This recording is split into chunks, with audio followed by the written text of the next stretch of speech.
आज आपण काही शेतकऱ्यांचा सत्कार देखील केलेला आहे। मी त्यांचं मनापासून अभिनंदन करतो।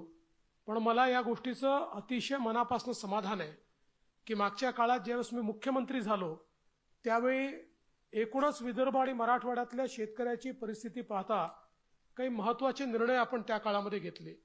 जलयुक्त शिवार सारखी योजना आणली, त्या योजनेच्या अंतर्गत जलसंधारणाचं काम केलं। बळीराजा जलसंजीवनी योजना केंद्र सरकारकडनं मंजूर करून आणली।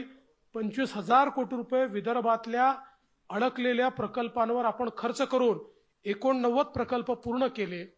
आणि त्यासोबत स्वर्गीय नानाजी देशमुख कृषी संजीवनी योजना आपण आणली, ज्या योजनेमध्ये पहिल्या टप्प्यामध्ये आपण पश्चिम विदर्भ आणि मराठवाडा कव्हर केला होता आणि आता दुसऱ्या टप्प्यामध्ये संपूर्ण विदर्भ आणि मराठवाडा आपण कव्हर करतो आहोत। आणि या योजनेच्या अंतर्गत पूर्णपणे सॅच्युरेशन पद्धतीने कृषी अवजारं असतील, त्या ठिकाणी जलसंधारणाचं काम असेल, शेततळी असतील, त्या ठिकाणी ड्रिप इरिगेशन असेल, सगळं अनुदान पद्धतीने आणि लक्षांक न ठेवता एका गावात गेलं की त्या गावातल्या सगळ्या शेतकऱ्यांना सगळ्या योजनांचा लाभ द्यायचा, अशा प्रकारची योजना जवळजवळ 4,000 कोटी रुपये आपण खर्च केले। आता पुन्हा नव्याने 6,000 कोटी रुपये आपण खर्च करतोय आणि आज त्या योजनेमुळे अतिशय चांगलं काम हे सुरू झालेलं आहे।